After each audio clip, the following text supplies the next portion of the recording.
Tere kallid tennisesõbrad! Eetrisse läheb 51. matšpalli podcast, salvestame seda 27. märtsil keset Miami Openi tenniseturniiri, aga enne kui Miami Openist räägime, vast tutvustame tänast saatekülalist, kelle järjekordne inimene, kelleta ei kujuta Eesti tennist kuidagi ette. Sellised saated siin vahel on saanud päris eriliseks ja arvan, et tänane saade samuti tuleb väga eriline. Meil on saates, kuidas nüüd sinu kohta öelda, ESPL-is ehk spordibiograafilises leksikonis oled sa sporditegelane ja ajaloolane. Eesti tennisrahvas tunneb sind endise tenniseliidu tegevjuhina, presidendina ja suure tenniseentusiastina kahtlemata. Tere Jaak! Kõik on õige, et mängijana kahjuks ei tunta mind. Sellest me saame Jaak vast rääkida, miks mängijana ei tunta. Jaak Ullmann siis täna stuudios ja minu paremal käel endiselt kaassaatejuht Riho Kallus, kes eelmise saate pidi vahele jätma teatud põhjustel. Tahad kommenteerida? Ei ole midagi kommenteerida, kurb aga. Aga anname andeks. Anname andeks. Loodetavasti mitte COVID. Ei, mitte COVID. Kaugel sellest. Jaak, enne kui tuleme sinu personaalküsimuse juurde. Kui tihti sa hetkel vaatad meie piigade esitusi kaugel Ameerika maal? Kaia Kanepi kahjuks eile kaotas, aga Net Kontaveit võites vapra võidu välja Sorana Kirstea vastu 3-setiline peaaegu 2 tundi lahing. Mis mulje jättis? No kõigepealt ma ütlen, et ma on kadunud või on olemas, jah. Kõigepealt pean ütlema, et ma ikka kaubara aega. On olemas, nüüd on olemas. Jah, et vaata nii palju kui võimalik, nii palju kui meie kanalid üle kannavad ja kui meie omad ei kanna, siis otsin taevakanalid, kus neile pihta saab ja viimases hädas siis ka läbi interneti. Nii et see on ju osaliselt minu töö, nii et mul on vaja mitte ainult neid vaadata, mul on vaja neid ka kuidagi salvestada. Sa salvestad nad ainult paberkujul või ka salvestad televisiooni kujul? Video kujul. Sest ma kasutan neid lõike pärast nendes aastakroonika filmides ja selleks on mul algmaterjali vaja. Nagu teate, et videos võib nii palju juttu plärada, kui palju sul on pilti ette panna. Kui emotsionaalne tennisevaataja sa oled? No, eks ikka, kui meie piigad kaotama hakkavad, siis panen suitsu ette küll. Riho, jõudsid ka vaadata Aneti ja Kaia esitusi? Jaa, jõudsin, vaatasin neile mõlemat mängu, küll pidin eile ka ATP turniiri matše kommenteerima televisioonis, aga sain vaadata ka Eesti tüdrukuid ja vaatasin ka Aneti mängu lõpuni. Nii et jah, mina vaatasin Aneti mängu ainult esimese seti, aga Kaia mängu vaatasin täielikult ja olin muidugi väga murtud, et tema murdus kusagil seisul 4-2 esimeses setis. Jah, kuulajale ka, kes siis veel kursis ei ole, siis Kaia Kanepi Jelena Rõbakina vastu Kasahhi esindaja, aga on vist vene taustaga, eks? Ta on Moskvas sündinud, aga kuna ta noorena ei sattunud Vene tenniseliidu vaatevälja, siis ta nagu paljud Vene mängijad läksid Kasahhi alla ja seal sai rahalist toetust ja nüüd ta esindabki Kasahstani. Aga muidu ta on Moskva tüdruk. No Kaia siis oli 4-2 eduseisus, aga siis järgmised 10 geimi kahjuks kukkusid Rõbakinale. Läks selle mänguga nagu läks, peaasi, et Kaia on terve, nii palju kui Indrek Tussitiga öösel sai räägitud ja plaanis on siis minna edasi Charlestoni, mis algab, oli vist 3. aprill ja sealt edasi loomulikult suured turniirid terendavad meil ju silmapiiril, et ei ole ju kaugel French Open ja Wimbledon ja kes teab, mis sellest olümpiast veel sel aastal saab, aga Jaak, alustame siis kuidagi sinu eluloo lahti seletamist. Kuidas see tennisepisik sind kätte sai? Kus sa sellega nakatusid? Kus see huvi tekkis? No võin öelda nii, et mul on 2 tulekut tennises. Esimene ebaõnnestus, aga teine õnnestus. Ma olin maapoiss ja tulin Tallinna Politehnikumi õppima, kui esimest korda Toome puieste väljakutel nägin tennist. ja olin algusest peale absoluutselt lummatud. Ja siis nädala lõpul koju läksin, ütlesin isale, et ma nägin ühte nii kihvti mängu, et ma tahaks ka mängida. Aga isa nagu pragmaatiline maamees ütles, et saad nagu leius, siis ostan 5 tükki. Ja sellega esimene minu tennise juurde tulek piirduski. Kuigi ma olin siis juba 15 aastane, nii et mängija jaoks ikka juba täiesti vanakene. Aga teist korda, siis ma vahepeal õppisin Peterburis ülikoolis ja seal ma tegelesin hoopis mäesuusatamisega ja tennise mängimise võimalusi tol ajal Peterburis ei olnud eriti paremad kui meil. Ja siis, kui tagasi tulin, ma töötasin Tallinnas, mul olid probleemid madala vererõhuga ja siis ühe spetsialisti juures rääkisin, et ta ütles, et kuidas seda ravida, ta ütles, et kõrge vererõhu vastu on meil rohtu, aga madala vastu ei ole. Mis see tähendab siis? Tähendab seda, et elad kaua kehvasti. Ma ütlesin, et tee doktor nii, et natuke vähem, aga hästi. Siis on mul ainukene soovitus, sa pead hakkama tegelema regulaarselt mingi kehakultuuriga. Ma olen märganud, et see aitab reguleerida madalat vererõhku. Ja siis ma läksin Kalevisse, Kalevi tenniseklubisse, võtsin kreeraamatu kätte ja hakkasin seina ääres lööke õppima. Ja tõelda ma enne väljakul ei läinud, kui löögid olid nii enam-vähem selged. Nii et tennis on sinu jaoks nagu arstirohi? Umbes nii, jah. Ja tõelda ma mängin siiamaani, silm veab nüüd natukene alt, aga nii paaris mängu kannatab mängida küll. Aga kui kõrgele tasemele siis mängija või harrastajana jõudsid? On see mõõdetav? No ei, ma veteranide klassis paar pronksmedalit olen paaris mängus võitnud, mitte enam, aga ma üldiselt vähe turniire mängin.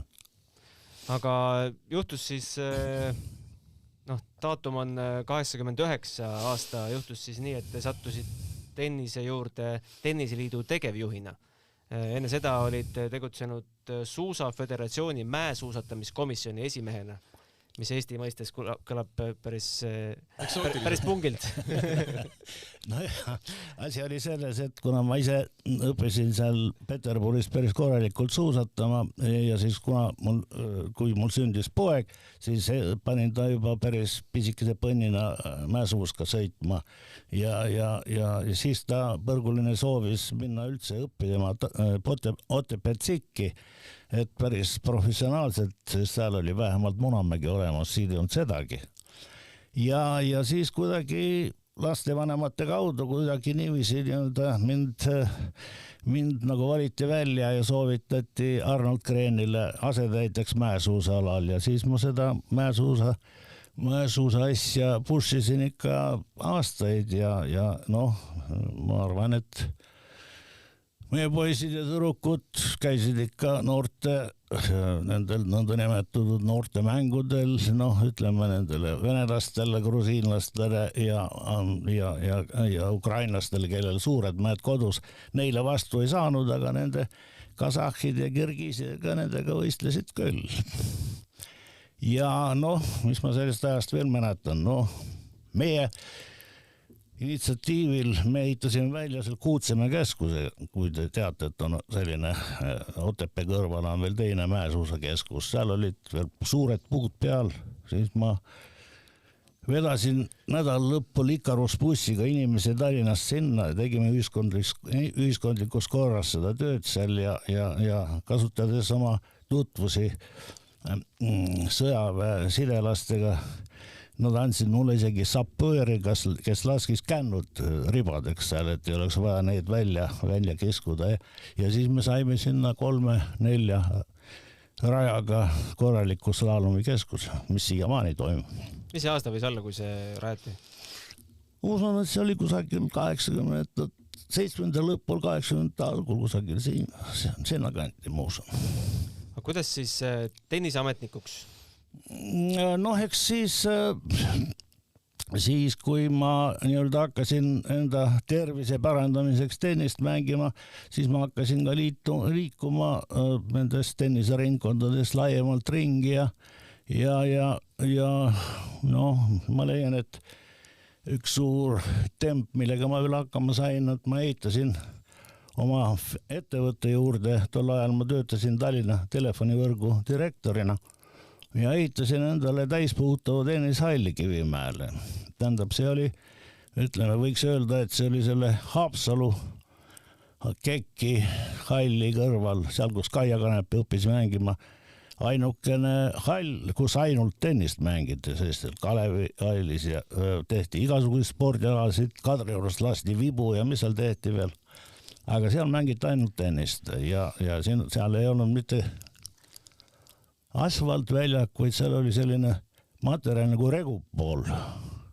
See on selline 10 millimeetri paksune staadioni kattematerjal, mida Nõukogude Liidus välja lasti ja me liimisime selle asfaldi peale, nii et seal oli väga mõnus mängida. Kuidas ta iseloomult, millega praegu võrrelda saab? See on midagi sarnast nagu Taraflexile või midagi. Ja, ainult, et ta ei ole ju tennise jaoks tehtud, ta on tehtud staadionite jaoks ja siis tal oli väga kummaline põrg esialgu, tähendab, eriti lõigatud pallid, nad põrkasid hoopis teistmoodi kui peaks ja siis me leidsime võimalusi, värvisime selle regupolli üle ja siis muutus kõik täiesti normaalseks. Jalgadel oli väga mõnus pehme mängida ja mis teine asi, seal võis mängida nii palju, kui süda lustis. Aga ikkagi tenniseliidu juurde, kes kutsus? Ja siis, no niiviisi ma sain juba nii-öelda tenniseringkodades nii-öelda tuntuks ja siis mingil ajal, ei mäleta, millal see täpselt oli. See oli ilmselt siis, kui Tiit Nuud oli tenniseliidu president, mind kutsuti juhatuse liikmeks ja siis tulid kätte need üleminekuajad seal juba 80 lõpp ja tõtt öelda, mulle poliitika pole kunagi meeldinud ja siis mul tüütas ära see telefonivõrgus töötamine ka. Iga päev oli ühes saalis oli rahvarinde koosolek, teises oli interrinde koosolek ja siis mina olin seal nagu mingisugune arbiter vahel. Nii et see viskas mulle nii ette, et kui Nuudi hakkas taastama tenniseliitu, siis ma ütlesin, et võtame end tegevjuhiks sinna ja Nuudi oli kohe nõus ja ta oli algul küll natuke imestunud, aga nii ma läksingi sinna ja sain tegevjuhiks sinna. Eesti tennis 100 raamatus on selline fakt kirjas, et tenniseliit oli Eesti spordialaliitudest esimene, kes sai uuesti jalad alla. Ja täiesti õige. Mis asjaoludel, mis teised munesid siis? Ma ei tea, ega ma teiste juures ei olnud, aga igatahes me niipea kui võimalus anti, nii me hakkasime kohe tegutsema ja kuna siis ütleme, meil oli selline mõnevõrra naiivne ettekujutus, kuna rahadega oli eriti raske tol ajal, et meie tenniseliit peab hakkama ise raha teenima ja siis me selle esimese tenniseliidu põhimääruse aluseks oli Nõukogude Liidu välistegevuse assotsiatsiooni põhimäärus. Selle me tegime mõnevõrra ümber, panime sinna nii-öelda need tenniseterminid sisse ja saime sellele ka kinnituse, nii et meil praktiliselt oli igasuguseks majandustegevuseks olid käed lahti, kaasa arvatud rahvusvaheliseks tegevuseks.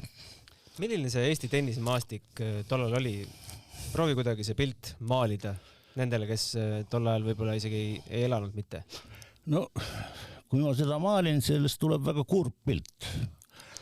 Ütleme nii, et äkki kadusid igasugused riiklikud toed, spordikoolid pandi kinni, tähendab, vanasti oli ju, ma ütleksin, et seda Nõukogude võimu võib sõimata siit ja sealt poolt, aga sportlaste jaoks ta oli tõeline Eldorado. Seal olid ju kes natuke, kas või B-klassi koondisse juba sai, sellel oli kindlustatud kõik. Laagrid kevadel, sügisel Nõukogude Liidu lõunavabariikides, anti mitte raha, aga mingist toidu, talonge, kõik sõidud olid tasuta ja selles mõttes oli neil ju väga hea elu nõukogude ajal. Ja nüüd äkki see kõik kadus.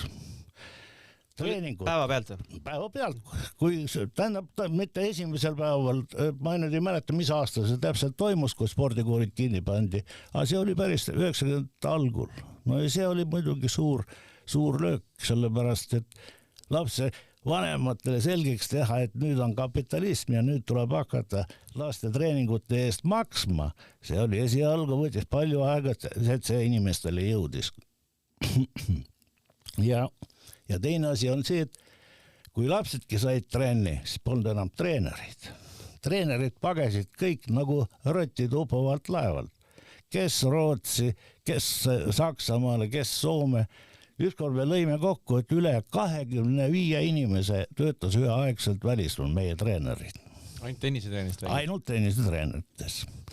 Ja see tähendas seda, et kõik praktiliselt tuli hakata nagu nullist peale uuesti. Läksid siis liidu lagunemise ajal või juba enne? Ikka liidu lagunemise ajal, jah. Ja siis tuligi enne seda, ütleme seal, enne 80 aastaid treenerid olid kõik pedale õpetanud, diplomeeritud treenerid, aga nüüd neid enam ei olnud, siis tuli võtta täiesti suvalisi inimesi. No, ma võin ühe näite tuua näiteks, kellele ei ole võib-olla piisavalt tähelepanu pööratud, oli üks selline treener nagu Širokov, kes nüüd on kahjuks manalamees. Ta oli tipil õpetanud hoopis teise eriala inimene. Meie seltskonnaga koos õppis tennist muuseas mängima. Ka muuseas Vladimir Ivanovi teine on olnud. Ja mitte ainult Julia Matojanit ja Kajane Vage ja tähendab kõik sellised, ütleme Eesti 10 mängijad. Ta oli väga produktiivne ja kus juures ta oli väga sellise, ma ütleksin, niisuguse mõtlemisega, ta andis endale aru, et ta on treener ise hakanud ja siis, kui ta viis oma lapse teatud tasemeni, ta ise otsis treeneri, kes oli, ütleme niiviisi, tol ajal hakkas juba mõned ka tagasi tulema ja mõned olid ka jäänud, otsis võimalust, kuhu oma last edasi suunata, nii et toidud, on ju tavalist treeneritest tavaline, et hoitakse küünte ja hammastega oma andekast lapsest kinni, aga Širokovil seda ei olnud, ta andis oma lapsed kõik edasi. See on huvitav fakt, sa rääkisid, et sinu kokkupuude oli kunagi Harjuvaru tennisega esimest korda läksid. Mul oli täpselt sama kokkupuude esimene tennisetreener, kellega ma üldse kohtusin, oligi Širokov ja ta oli siis Harjuvarus treener, ma mäletan tol ajal, kui seal Andrei Luškin pidas seal mingit tennisepoodi veel midagi. Jaak Vahter oli vist juhatajas. Ja just, et mina mäletan ka väga hästi, kuidas ma noore Saaremaa poisina esimest korda sain kellegiga tõsist tennisejuttu rääkida, oli Širokov. Aga helged mälestused. Jaak, aga äkki loeme korra kokku võib-olla 2 käe sõrmedel, kui palju tol ajal oli üldse mänguvõimalusi, aastaringseid mänguvõimalusi Eestis tennist mängida? Kadriorus oli 2 väljakut, Kalevi hallis oli 1,5 väljakut, üks oli paarismäng, teine oli üksikmänguväljak, siis räägime praegu ainult kinnistest. Jah, kinnistest ainult, jah. No siis tähendab Kaia Kanepi hall seal Haapsalu Kekki oma Haapsalus oli üks väljak, siis see meie hall seal Kivimäel ja Nõmmel pandi see plekist angaar üles Nõmmel ja samasugune angaar oli ka Rakveres. See tuli kusagil 80 keskel vist. 6 kohta jääb Tartu. Tartus minu teada ei olnud. Tartus ei olnud üldse ei olnud, nad käisid mingid keskkooli võimlates mängimas. Ja vist oligi kõik või? Me saime praegu 6 kohta. Ja see ja sel ajal tehti tööd ja olid tulemused, ei olnudki eriti halvemad, tähendab, nii et see on aga keeruline mitte ainult noortespordil, vaid ka meie enda tipud ei saanud ju väga piiri taga käia, et seda seda raha, mille eest reisida ei olnud? Ei, no tähendab, selles oligi asi, või üks asi, tähendab veel võistlused kukkusid ära. Ennem olid ju terve kalender Nõukogude Liidu kõikide vanuseklasside võistluskalender, kus nad käisid kogu aeg, pidevalt olid need võistlused. Palju võistlusi oli ka Tallinnas, kuhu teised kokku tulid. Nüüd kõik see langes ära. Ja raha, et välismaale minna, ei olnud lastevanematel, ei olnud tenniseliidul. Ja siis me Jüri Põldojaga lõime selle Grand Prix süsteemi, mis siiamaani muuseas toimib, nii et hakkasid toimuma need GP turniirid erinevates vanuseklassides üle Eesti, nii et see nagu päästis natuke paisu tagant seda võistlemisnälga. Kes meie toonased tipud olid, kes oleks võinud välismaal läbi lüüa? No, Vahkal. No tol ajal ju tegelikult 80 lõpp oli ikkagi ju Andres Võsandi tippaeg ju. No Andres Võsas muidugi elas tol ajal juba Saksamaal, ta elanud siin, ta võttis juba sealt naise või oli vähemalt pruut tol ajal, nii et tema elas seal, aga meil olid veel tegevmängijad Aivo Jassalu, Vahkal, Lužgin, Sten Sumberg. No, ütleme see, võib-olla jätan kedagi praegu nimetamata, ei tule meelde. Ja tüdrukutest olid seal tol ajal Poljakova, Helen Holter oli muidugi selle teistest peaaegu üle, kes võitis 8-9 korda Eesti meistrivõistlused. Ja siis oli terve seal Piret Kallas ja Katrin Sepp. Kas saab üldse spekuleerida, mida nad oleks võinud Euroopa maailmatasemel korda saata, kui vahendeid oleks jätkunud? No selle põlvkonna kohta raske öelda, aga noh, Vahkal näiteks oleks paarismängus võinud kindlasti jõuda väga kõrgele. Noh, etteruttades võin ka öelda, et me püüdsime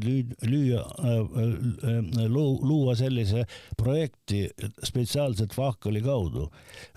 Siin oli mingisugune turniir, siin oli Davis Cupi matš Lätiga ja Pääro ja Peets, jah.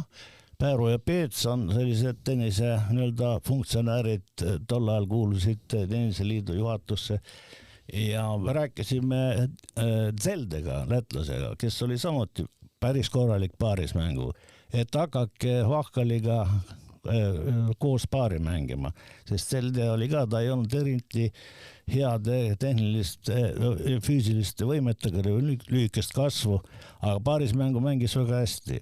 Ja siis leppisime kokku, et teevad ühe turniiri koos paarismängus ja Peets ja Pääro korraldasid selle finantseerimise ja kui see meeldib kõigile, et siis hakkame otsima sponsorid ja paneme nad paarismängust tööle. Vahkal otsustas, et tol ajal palju kergem on teenida raha ettelöömisega ja ei ilmunud nii-öelda sellele turniirile välja. Aga ühel hetkel sai sust mitte ainult tegevjuht, vaid president. Miks siuke vangerdus?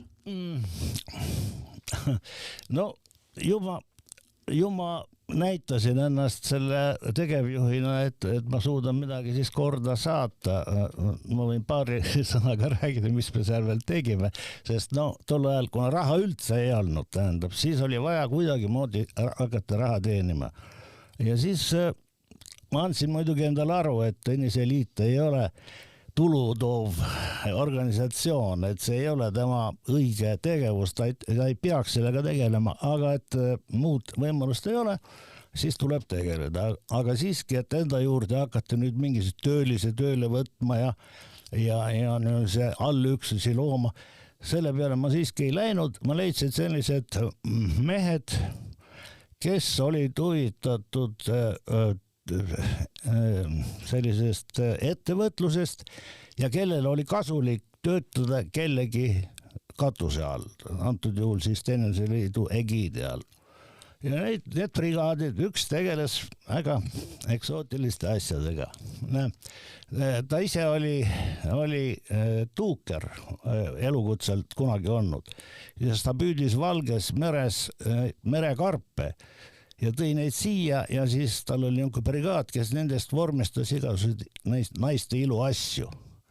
ja siis minu abiga neid turustati ajakirjanduslevi putkates ja mitte ainult Eestis, üle Nõukogude Liidu, sest mul olid tol ajal mõningad tuttavad poisid tänu suusatamisele ka seal. Siis, mis ta veel tegi? Me andsime välja kalendreid esimesi, nagu nüüd on igal ettevõttel sellised glanskalendrid, aga me andsime välja sellise, ütleme niiviisi, erootilise kallakuga kalendrid, ütleme niiviisi. Ja need läksid kui soojad saiad. Ja siis me andsime välja muuseas Katõnni raamatu vene keeles. Teate, mis Katõnn on? Seal, kus pool ohvitserid maha lasti teise maailmasõja ajal. Ja see raamat oli vene keeles välja antud ja trükkisime selle ära ja samuti ajakirjandusliidu nende kioskite kauba müüsime Venemaal maha. Ja siis poisid said päris rikkaks, aga meil oli kokkulepe selline, et 10% tulust nad andsid Tenniseliidule. Ja teine brigaad oli selline, kes tegeles kõigiga, ostan, müün ja vahetan. Müüsid, tõid kusagilt, Ida-Saksa hakkas laiali, sealt tõid televiisorid, müüsid need siin maha. Baltikas õmblesid meeste ülikondi, müüsid Venemaal maha, tähendab. Ja ükskord oli väga naljakas lugu, tõid kusagilt ma ei tea, kas Moldaaviast või kusagilt lõunast lõid terve kuradi selle rekkatäie arbuuse ja hakkasid kohe tänaval müüma, sest tol ajal ju mingisugust tarbijakaitset või õieti ei olnud. Aga siiski üks ilmus välja, hakkas huvi tundma, et mis asjad te siit müüte, et kes te olete, me Tenniseliidust, mis te siin teete, et müüme. Ja siis poiss hädas helistas mulle, et mis nüüd teha, et see on mingis mehed käivad siin ringi ja tunnevad huvi. Ma küsin, palju sul järgi on jäänud? Natukene on. Mine viise lastehaiglasse, ma helistan sinna ette, annetame need lastehaigel. Ja helistasin teise telefoniga Õhtulehte, et me teeme sellise akti. Need tegid kohe kirjatükki, et Tenniseliit annitas lastehaiglale arbuuse ja nii me pääsesime sellest karistusest. Aga mis see karistus oleks olnud siis? No ma ei tea, aga keegi ei tulnud karistama.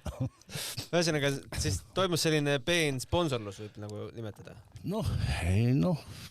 Sealt oli ikka majandustegevus, ainult et see mehhanism oli nii, et nad ei olnud mitte meie töötajad, aga me saime protsendi nende kasumist. Ja nendel oli kasulik kasutada meie silti, välissilti, sellepärast mingisugune üleliiduna ajakirjanduslevi ei oleks iialgi võtnud mingisuguse kooperatiivi tooteid sinna müügile, aga kui on Eesti NSV Tenniseliit, see mõjub palju paremini.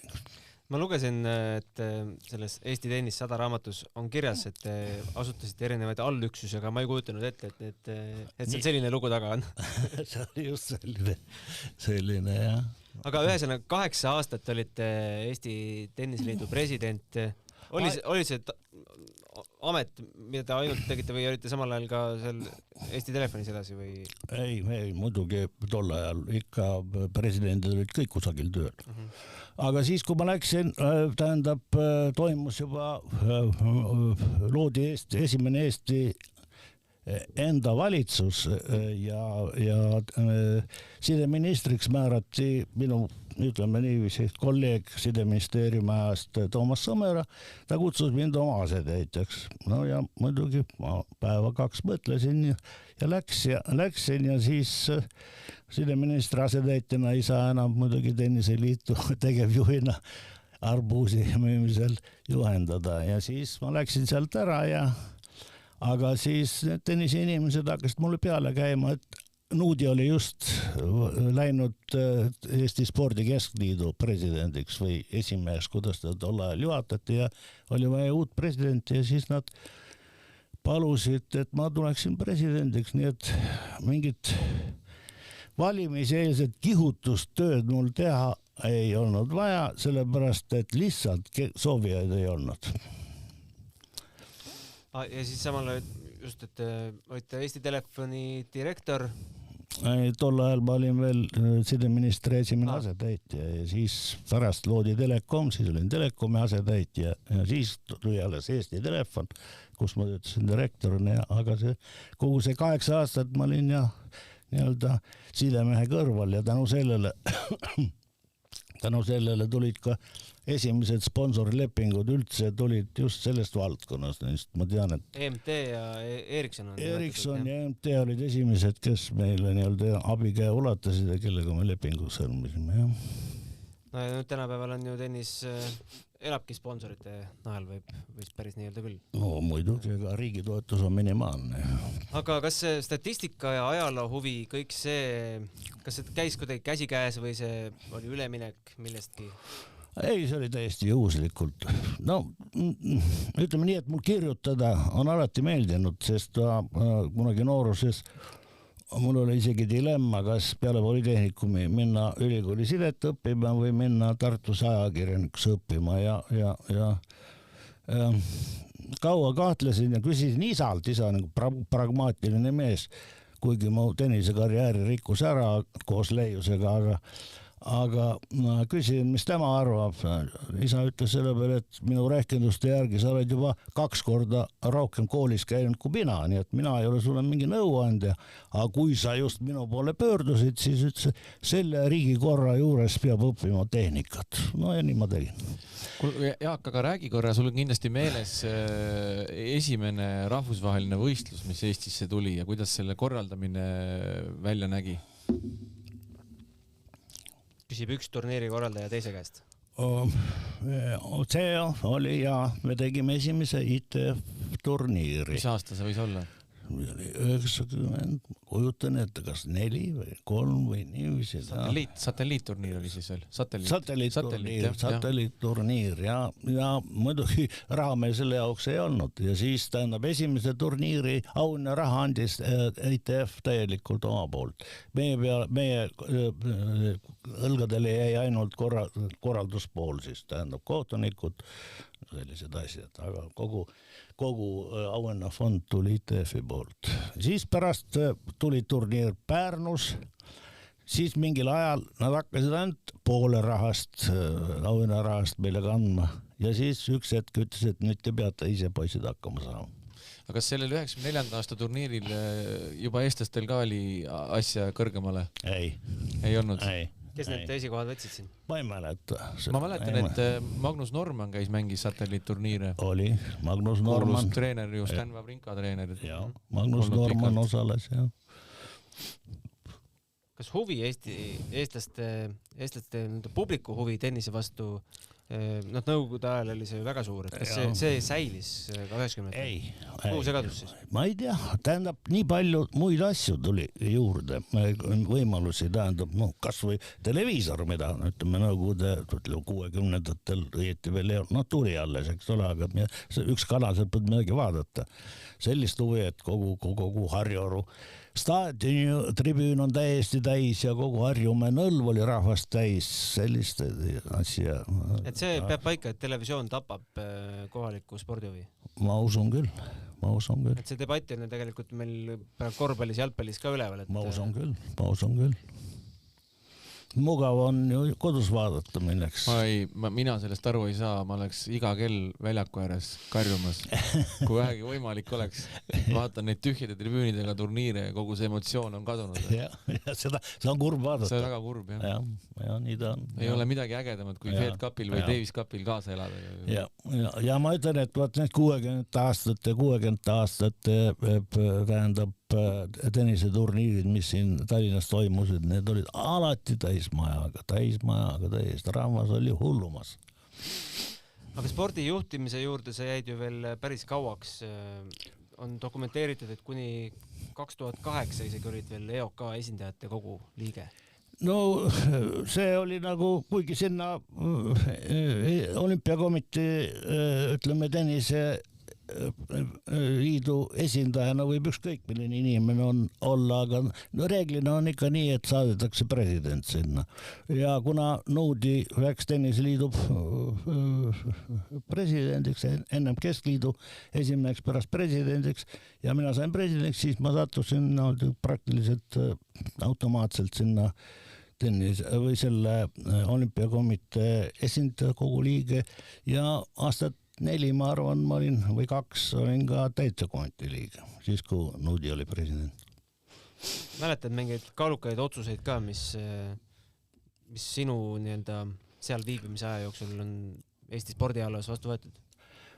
Ei tule praegu midagi ette, no kõik ju olümpiakoondised kinnitatakse selles esindajate kogus aga nagu mingid selliseid skandaalseid otsuseid või arutelusid küll meelde ei tule praegu.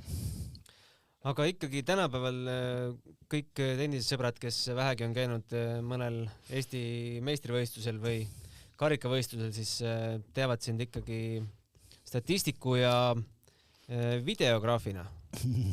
Kuidas sa esimese videoaparaadi siis kätte võtsid ja sellega tennisfilmima hakkasid? Ja see läks meil kuidagi käest ära. Ma hakkasingi sinna mulle tüürima, et mul kirjutamine üldiselt istus ja tahtsin isegi ajakirjaniku saada, aga ei läinud. See juhtus täiesti juhuslikult. Tähendab, me tähistasime Eesti tennise 90 juubelit ja siis oli juba president oli Jaanus Otsa, aga mind paluti olla selle orgkomitee esimees, kes selle üritus läbi viib.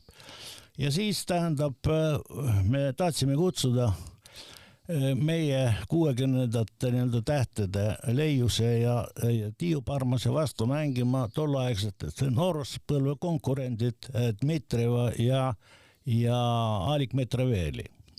Ja nad olid nõus.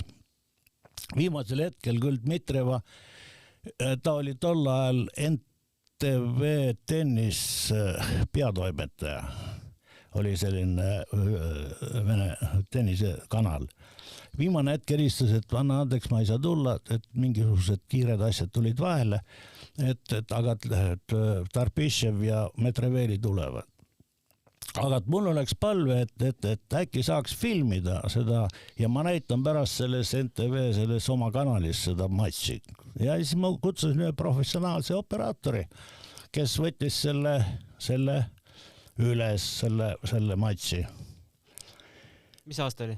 See oli siis 1913 pluss 90, palju see teeb siis? See oli 2003 või?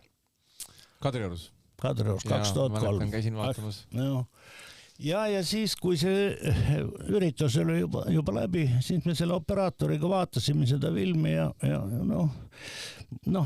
ütleme nii, et huvitav küll, tennise korüfeed mängivad, aga ikkagi veterani tennis, aeglane ja kaua seda ikka vaatad. Ja siis see operaator ütles, et ma kuulasin seda, sa juhtisid seda õhtut selle, et sa oskad intervjuusid võtta ka nagu nii, et teeme sellest mingisuguse filmi veel, et paneme siia vahele fotosid vanu ja kirjutad stsenaariumi ja teeme selle filmi. Ja nii me tegime selle filmi valmis. Ja siis näitasin seda tennise üldsusele ja need olid vaimus sellest filmis, et sa ei tohi pooleli jätta, et pead jätkama sellega. Ja siis ma natuke mõtlesin, kuidas seda edasi võiks teha ja siis ma otsustasin, et seda tuleb teha klubide kaupa, sellepärast, et mängijaid on nii palju, et neid kuidagi teistmoodi grupeerida on võimatu, et teha seda ütleme, Dünamo või Kalevi ajalugu, Dünamo ajalugu, Haapsalu või tähendab Tartu ajalugu, Läänemaa ajalugu, nii edasi. Nii ma otsusin. Ja siis ostsin esialgu pisikese sellise, mis DVD-plaadi peale salvestas pilti sellise kaamera. Ja hakkasin siis neid tennise kõigepealt võistlusi filmima ja siis hakkasin otsima vanu neid tennise inimesi üles ja nendega intervjuusid tegema. Sõitsin Eestist kõik kohad läbi, kus nad elasid, tegin nendega intervjuusid. Ja siis nüüd oli vaja kokku monteerida, aga mina seda arvutivärki minu eas enam eriti hästi ära ei õppi, ja siis oli meil niisugune teismeline noorem poeg, kes oli jälle arvutifänn. Ja siis tema oli mul esimene abiline, ta oli mul operaator ja siis oli ka, tähendab, ostsin talle 50 krooni eest ostsin kursuse ühe spetsi käest, see õpetas talle selle programmi ära, kuidas seda käsutada ja noorel inimesel tuleb ruttu. Ja siis tema hakkas esialgu esimesed filmid monteeris tema. Ja aga siis ta kasvas suuremaks ja tal tekkisid teised huvid ja tal ei olnud minu jaoks enam aega ja siis ma hakkasin ise vähehaaval monteerima ja ainult siis, kui hätta sattusin, siis ta tuli mul appi, päästis jälle mind välja ja niiviisi ma tegin siis 9 filmi niiviisi klubide kaupa. Ja siis, kui kogu ajalugu oli tehtud, siis otsustasin, et nüüd teen kroonikat ja siis ma nüüd teen aasta jooksul, võtan siin Eestis kaameraga üles kõik võistlused, mis Eestis toimuvad, tähtsamad võistlused, mitte kõik.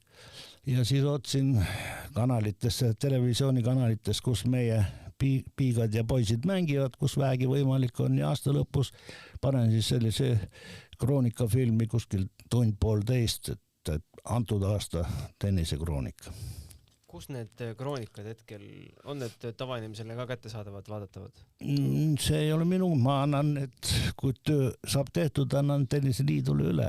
Riho, endine Tenniseliidu ametnik.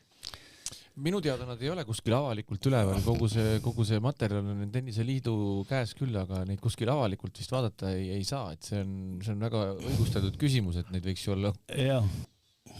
Aga paberi ja kaustiku võtsite siis selle kaamera töö kõrvalt kätte või kuidas tennise tulemused hakkasid kaustikutesse jõudma? No see tuli selle töö käigus, sellepärast, et kui ma teen näiteks seal, ütleme, Virumaa tennisest filmi, tähendab, mul on vaja teada, kes ja mis tasemel klubi mängijad mängisid tol ajal ja siis oli vaja istuda raamatukogus, kõik vanad ajalehed läbi vaadata. Õnneks läbi aegade juba seal 20 aastast peale oli selline hea komme, et aasta lõpust koostati tennise edetabel. Tähendab, see ei ole midagi taolist kui tänapäeva reiting, sest see on jooksev reiting ja turniiride põhjal, aga siis oli ekspertkomisjon määras turniiride põhjal, oli mingi metoodika ja siis määrati iga aasta 20 või ma ei tea, mõnel aastal 30 parimat pandi järjekorda. Ja see avaldati ka tolleaegses esialgu sellest Eesti spordilehes, hiljem Nõukogude spordilehes. Need olid kõik kättesaadavad materjalid ja põhiliselt kõik raamatukogu kaudu. Ja nii see materjal kogunes mulle ja siis samamoodi edetabelid ja siis ka Nõukogude Liidu edetabelid on mul olemas tol ajal, kui meie inimesed Nõukogude Liidus mängisid, nii et need edetabelid koostati samamoodi ekspertkomisjoni kaudu. Et sinu huvi on ikkagi Eesti tennise statistika, sa ei pane neid nii-öelda maailma konteksti kuidagi? Ei. Ja teed seda tänase päevani? Tänase päevani, jah. Kuigi kõik on ju internetis kättesaadavad, aga osaldad ikkagi kaustikut rohkem? No seda on mu enda töö jaoks vaja, sellepärast, et kuhugi ei ole päästud. Kas oled sa ajaleheartiklites näinud palju vigu ja oled sa püüdnud neid faktivigu ka parandada? Noh, aeg-ajalt ikka midagi tuleb ette, aga praegu konkreetselt. Toomas Leius on vist, vähemalt kunagi oli väga aktiivne ajalehtedesse helistaja. Võib-olla küll, jah. No Toomas Leius on muidugi unikum, sellepärast, et sellist inimest, kes nii elab selle tennisesse nii sisse, tähendab, ta mäletab kusagil 65. aastal mingi turniir, ta mängib mitte ainult, mis koha ta sai, ta mäletab, mis sotiga ta seal mängis, ta selles mõttes unikum. Oli jah, kui ta meil saates ka käis, siis ta ju skoore ja mäletas ju seise ja kõike. Ja. Väga täpselt. Aga räägime võib-olla, kui me Toomas Leiusest rääkisime juba, et äkki räägiks natuke sellest kuldsetest 60-ndatest. Okay. Sul on kindlasti väga palju materjali ka sellest ajast kogutud. Ja. Et see ei olnud ju ainult Toomas Leius. Eesti tennis oli väga palju häid mängijad tol ajal. Ja, võt, ja kusjuures, ütleme nii, okei. Nõukogude Liidus kusagil ei olnud eriti seda talvel mängimise võimalust, ega mitte ainult meil, aga ka mujal ei olnud. Aga sellele vaatamata oli tase ikka Eestis suhteliselt väga kõrge. Eesti on tulnud võistkondlikult 3 korda Nõukogude Liidu meistriks ja seal ei olnud mitte nii, et nagu Davis Cupis 2 meest mängivad või Billie King Cupis 2 naist mängivad. Seal oli võistkond, kui see oli täiskasvanud, juniorid, U18, U16 nooremaid ei olnud. Ja mehed-naised koos. Mehed-naised eraldi veel. Mehed-naised eraldi veel. Kõik, see on ühtne tiim, eks ju. Ühtne tiim. Tähendab, seal tuli kokku kusagil 15-20 inimest. Et see ei saa juhus olla, et see üks hea mängija on. Ja Eesti väiksuse juures, kui ütleme Leiust võidab liidu tšempioni, no seda ikka võib juhtuda, aga niiviisi 3 korda võita nii suurte võistkondadega Nõukogude Liidu võistkondlik tiitel, see oli täiesti minu meelest unikaalne nähtus. Jah. Kui sa neid tulemusi tagantjärele kas või otsid välja või keegi küsib, siis vaatad sa seda tulemust või nime, kui lihtsalt paberil olevat asja või tulevad ka järeldased mälestused kohe ette ja meenutused, noh, statistika taga on ju suured lood. Ikka tuleb ja noh, erinevaid neid turniire, võistlusi mäletan. Üks esimesi võistlusi, mis toimus Kalevi, siis oli Kalevi tennisalis oli liivaväljakud 2 tükki. Oli Nõukogude Liidu talvised sisemeistrivõistlused ja ma käisin vaatamas Eesti-Gruusia matši seal. Džinareishvili, Metreväli, alles sellised noored poisikesed seal kuskil 18-19 sellised, Mitreva jooksis seal ringi ja nii edasi ja hiljem toimusid ju igal suvel sellised üleliidulised 2 turniiri, üks suvel, teine talvel, raeturniir ja nii-öelda Komsomoli auhindadele turniir ja seal käisid hiljem ka, ütleme, Sotsleri mängijad. Emrich oli üks võrdlemisi korralik Saksa TV mängija seal käisid mängimas ja muidugi rääkimata sellest, et Nõukogude Liidu paremad käisid siin kogu aeg koos ja võimalus oli näha muidugi kõiki meie inimeste mängud on seal, mitte ainult Leiust või Parmas seal, Kedars, Hiiop, Lüüs, hiljem Juhvelt, Lamp. No sinu käe läbi on ka valminud Eesti tennis 100 raamat. Kas Eesti tennis 90 olid seal ka? Ei on. Milline Eesti tennise ajaloo sündmus võiks kõige eredamalt Eesti tennise ajalugu sinu arvates kirjeldada või mis oleks selline ikooniline sündmus? No, üks on kindlasti, kui 61. aastal esimest korda tuldi Nõukogude Liidu võistkondliku tšempioniks. Ma tean, et siis Eesti Balti jaamas võeti seda tennisevõistkonda vastu nagu olümpiavõitjaid seal rahvast murdu. Olid ka kohal? Ei. Ma ei tea, kus ma olin. Nagu Putin jäin õlut. Aga see, mis ajal me hetkel elame, kaks naist stabiilselt 100 seas, Ani hakkas lõpetama, tuli kohe Anett, Kaia on üldse Eesti tennises fenomen, et kas seda aega annab üldse millegi teise ajastuga Eesti tennises võrrelda, mida me praegu elame?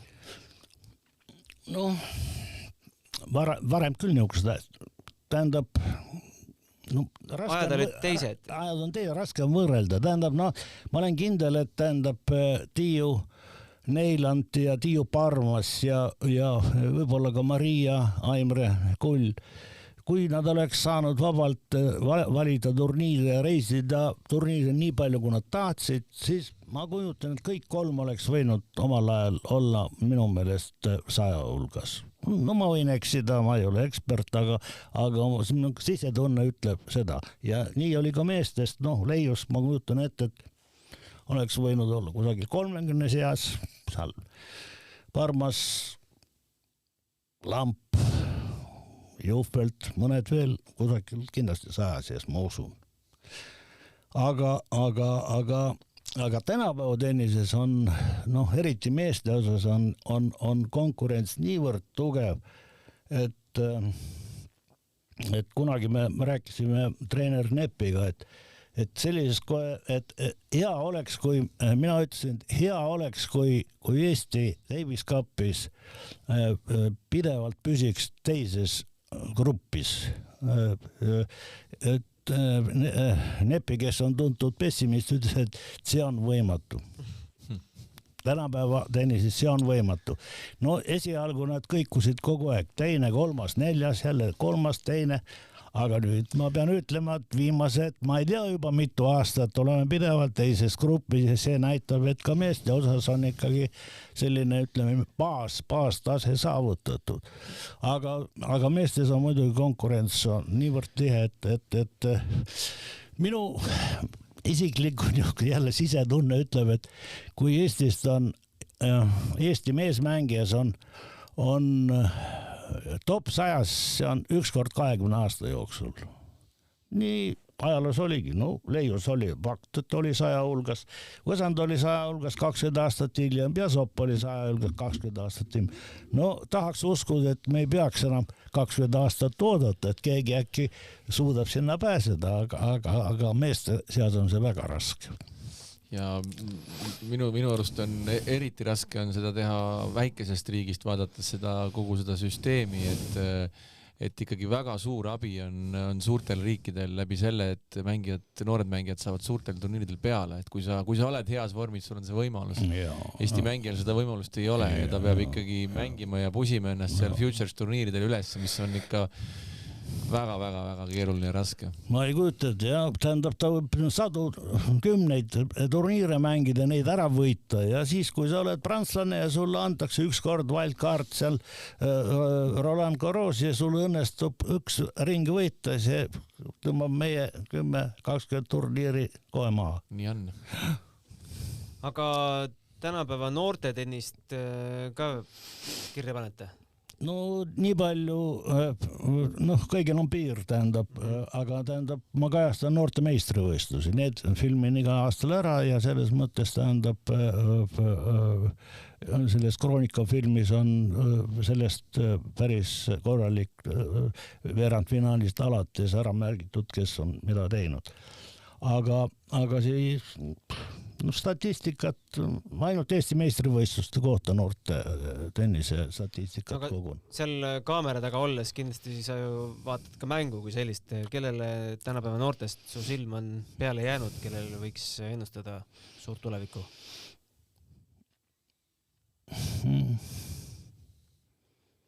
No, keda siin võib välja tuua? No, ajal muidugi. Ajal on täna juba saavutanud rohkem kui näiteks Jürgen Zopp noorte seas. Ja noorematest hea mulje jätab see tüdruk Laura Rahnel Pärnust, väga hea mulje jätab. Ja seal tüdrukute seas on veel teisi, kes võivad välja ilmuda, aga seda on raske öelda. Kuigi 13-aastased, et maailmas läbi lüüa, pead 13 aastat vähemalt Eesti meistriks tulema, nagu seda teid Kanepi ja Kontaveit. Jah, kogu see sama punt, keda sa just mainisid siin ka Britt ja Laura Rahnel ja kogu see punt just teile läksid 3 nädalaks Tuneesiasse mängima junior turniiri. Nüüd saab siin kohe lähiajal kuulda, kuidas neil läheb. Ja. Aga Eesti tennise sponsorluses, juhtimises, no sa kindlasti kõrvaltvaatajana näed mingeid vigu, näed, kus saaks paremini, mida me saaks teha, et meil see noorte pealekasv ja üldse tennise areng oleks veel uhkem, kui ta praegu on. Sest ikkagi kardetakse, et Kaia neti taga mingi auk jääb, et mida me teeme, et need augud ei jääks nii suured? Lugesin just eile viimast tennise žurnaali, kus tähendab Jürgen Zopp tunnistas, et kui tehti see Balti laevaremondi tehase tiim, ma ei mäleta, mis aastal see oli, ja nad saeti Tšehhimaale treenima. No, ühest küljest nad mängisid seal oma vahel, nad ei olnud sellega nõus, rahul eriti, aga mis Jürgen välja tõi, et tema nägi esimest korda, kuidas professionaalselt peab tennisetrenni läbi viima. See tähendab, et meil seda professionaalsust ei ole. Üldse tähendab, meie tennisejuhid peaksid põhjalikult tutvuma tenniseeluga Tšehhi Vabariigis. See ei ole suur riik, palju seal on, 8 miljonit võib-olla või? noh, Eestist on muidugi mitu korda suurem. No Baltikum, põhimõtteliselt. Aga mitte suur, aga tähendab, see on riik, kus läbi aastate on olnud mitte üks, vaid mitu tippmängijad maailma tipus. Nad on võitnud Davis Cupi, nad on võitnud Föderatsiooni Cupi mitu korda. Ühel aastal võitsid nii Föderatsiooni kui ka Davis Cupi. See on täiesti selliste monstrumite vastu nagu USA, nagu Prantsusmaa, Saksamaa, väikene Tšehhi Vabariik. Tähendab, seal on midagi tehtud teistmoodi, tähendab, kui meil. Kes tahab pakkuda, mitu Tšehhi naistennisisti on top 100-s? No top 100-s... Üle 10, ma arvan. No võib-olla jah, natuke üle 10, äkki 13, 12. Hetkel on 9. 9. Ja 10 on 105. Ja. No hea näide.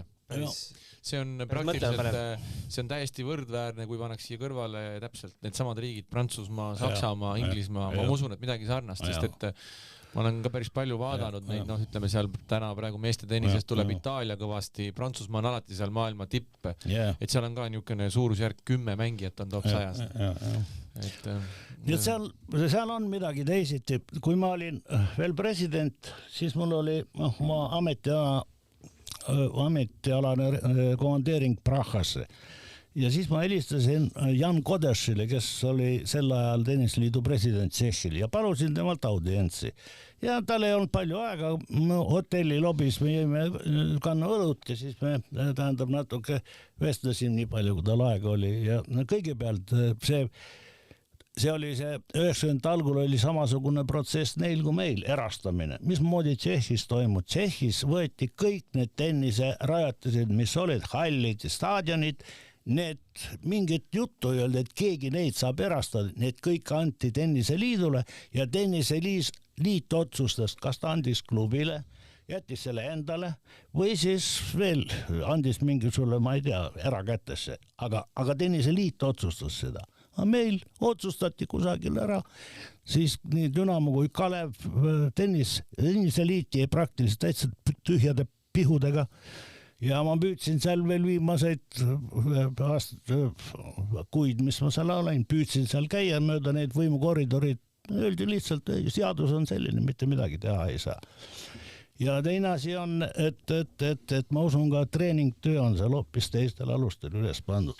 Sest ütleme ausalt, et Eestis võib lugeda ühe käe näppude peale üles selliseid treenereid, kes tõesti teevad seda tööd südame ja mõistusega täiel 100%. Ütleme Martin Karis seal, see Kivirähk. Tähendab, ja nendelt tuleb ka kogu aeg mängijaid, vähemalt Eesti tasemel tippus. Aga mujal käib selline konveieri töö, andakse pallid kätte ja nii edasi. Ja see näeb, meie mängijad, see näitab, et kui mängijal on ainult pallid käes, siis taotakse ainult tagajoone lööke. Ja siis, kui nad lähevad ükskord võistlema, siis on mõnikord on häbi vaadata, kui abitud nad on näiteks lühikest palli keskväljakul, kui teiste maade tennisist keskväljakul see palli, ta lööb selle kohe punktiks, meie omad puterdavad ära. Tähendab, temaga ei ole lapsepõlves tehtud piisavalt tööd võrgumängu harjutamisel. Ja ma kujutan ette, et ka selle üldfüüsilise osas ma muidugi võin eksida, aga mul on selline tunne, et see, mis üldviisilist tehakse meie treeninggruppides, see ei ole piisav. Eriti kui tulevad ükskord 5-setilised mängud, siis nad ei pea sellele vastu.